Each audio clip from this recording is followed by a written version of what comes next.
They say that slow motion better than no motion. My bifocal so focused when I be slow coasting. They say I rhyme like a wizard, but this is no potion.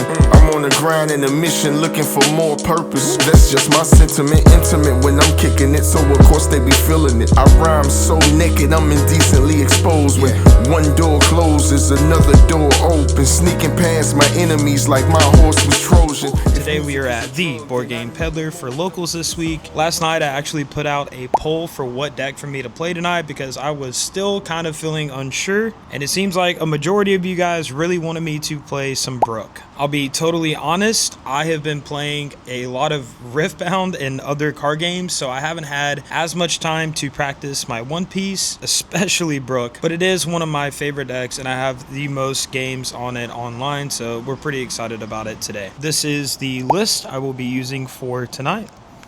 It's the list I have the most reps with, and I'm honestly just really excited to play one of my favorite leaders. OP16 is about to come out. Obviously, I haven't checked out all the support that Brook is going to get, but it doesn't look like it's a lot. So I would love just to have some fun with the deck one last time before we get into this new set. Either way, I will check in with you guys after round 1, and let's go.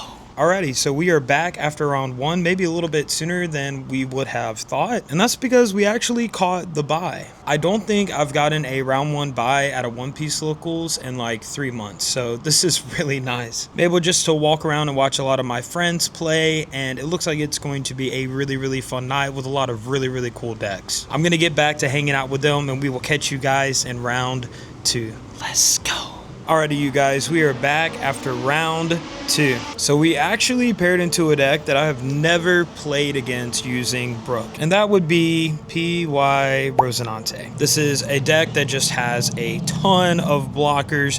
They have a ton of ways to remove your guys off of the board, and heaven forbid you try to pivot to their board, they're just going to protect it. They also have that really annoying yellow law from EBO3, and the card is just nuts. I lose die roll, so I have to go second, which is okay because I'm normally okay going on my even curve. I look at my opening hand, and I had triple double attack Luffy in my opening hand. In a world, I could have kept that, but I honestly just decided to send it back. It doesn't feel great having that many bricks in my hand. My hand is honestly not looking too bad. On his first turn, he plays a Searcher, of course, and then off of that, he finds a Law, which is just not great. Honestly, if you're playing against PY Rosie, you just kind of have to hope that they don't see their pieces or that they don't find their searchers to find their pieces. I was able to get a chopper down, but then I realized that I'm on even curve, and so grabbing another double attack Luffy doesn't feel the greatest, and so I just elect to grab a 2K instead to try and protect my life. Now later in the game, I am finally able to play my Nami, and normally this is pretty good. I was able to swing. They're now down in life. This is looking pretty good. And then of course they play Gamma Knife and they neg my Luffy, and unfortunately I just don't have enough cards in my hand to protect him. On top of that, they are just able to keep spamming out bodies onto their board. The game basically came down to him being at 2 life. I believe I was also at 2 life, and with his board in my hand, I know for a fact that if I can't find a way to either turtle my way up this turn or win this turn, that I'm just going to lose on the follow-up. I check how many cards I have in my deck, and even if I play a Sanji, I don't have a way for me to be able to use Brook's leader effect to restand a guy and try to swing for game. I try baiting out some blocks, and sure enough, I eventually realize that I don't have enough to do my Brook combo, and so I have to swing a lot of really weird numbers because he has the 8k blockers, but obviously his hand is huge and he has enough counter to get out of my last swing, and so we end up taking the L in round 2. I'm not too upset. My hands were not great. I didn't get to go first, and on top of that, and I'm just going to say this, I don't feel like PY Rosie is a great matchup for us. Obviously, I've seen some Brook lists that are running the Nami that can rest 2 cards as well as DMG, and of course I'm not playing either of those, and this would have been a matchup where those cards would have been really good. But either way, I'm still here with my friends having a wonderful time, and I will make sure to check in with you guys after round 3. I'll see you guys then, and let's go.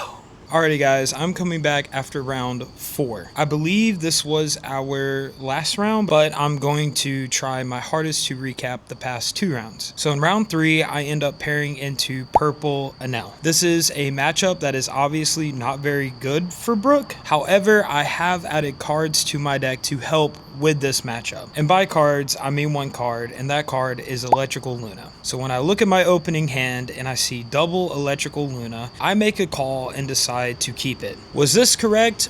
Probably not. I do have a Nightmare Luffy, but unfortunately I don't have any turn 1, 2, or even turn 3 plays. I am banking on just top decking exactly what I need so that I can figure this thing out. Of course, he's able to establish some early bodies, but thankfully for me, he doesn't see Holly or Ohm. These are two bodies that can be very problematic for me, as double attack really sucks on a 4-life leader, and on top of that, the Ohm can get double attack from the Holly, or he can use it to neg my body so that his removal is within range. I am able to drop that Nightmare Luffy, and luckily for me, he has to end up Gamma Knifing it and then stunning it with Lightning Dragon. I did have an interesting turn where I had to Electrical Luna his only Enel, but I knew that I had to do this so that I could stay alive. Luckily for me, my opponent ended up Dawn minusing a little bit too much on one of his turns, so he wasn't able to play a 6-drop body out on the following turn. I took advantage of this and just started swinging life as much as possible, and funny enough, I actually had 3 of the counter events in my hand. Obviously, I don't need all 3 of these copies, but it's nice to have. I end up using one of the 0 events to mill out a lot of my deck, and then I use Brook's effect to mill out the rest so that I can go for lethal. And luckily for me, my opponent just doesn't have enough counter to get there, and so we end up getting the dub against Purple and L in round 3. Shout out to my opponent. It was a very close game. I go into round 4, and I'm actually paired against Red Shanks. I think this deck is really cool, really fun, but of course I haven't played against it ever. Luckily for me, I'm able to win die roll, so I get to go first. And honestly, my hand's not that bad. I'm gonna be so real with you guys. I didn't know what half of the cards in this deck did. One of the only Shanks cards that I know what it actually does is the Rush 10-drop Shanks, but luckily for me, that didn't come up in this matchup. Now, my opponent is going super wide, and in doing so, he's exhausted a lot of his hand. And I made a crucial misplay whenever I played my Nami into a zombie Luffy and swung with it, and he blocked with a blocker that actually KOs a 6,000 power character or less whenever it dies, and I was not aware of this, so obviously he blocks and kills my Nami, and that did not feel great. But luckily I was able to set up a double attack Luffy, and this is very important. You see, my opponent is actually at 4 life, and while yes, I've been milling out my deck literally the entire game, normally lethal would just be nearly impossible. He ends up playing a 10-drop Shanks and KOing my Nightmare Luffy. The game basically came down to me having to go for a really out of reach lethal turn. I had a Pirate Docking 6, my leader, and then this double attack Luffy, and luckily for me, I had enough cards in my deck to where I could use Brook's effect to actually restand a character. I end up swinging with my leader, which he counters out of, and then I end up swinging 11 with my double attack Luffy, which of course he has to take with no cards in hand. I use my leader effect, restand, and swing 11 again, and he takes it, and then I just have to dump the rest of the Dawn on my Docking 6 and go for lethal,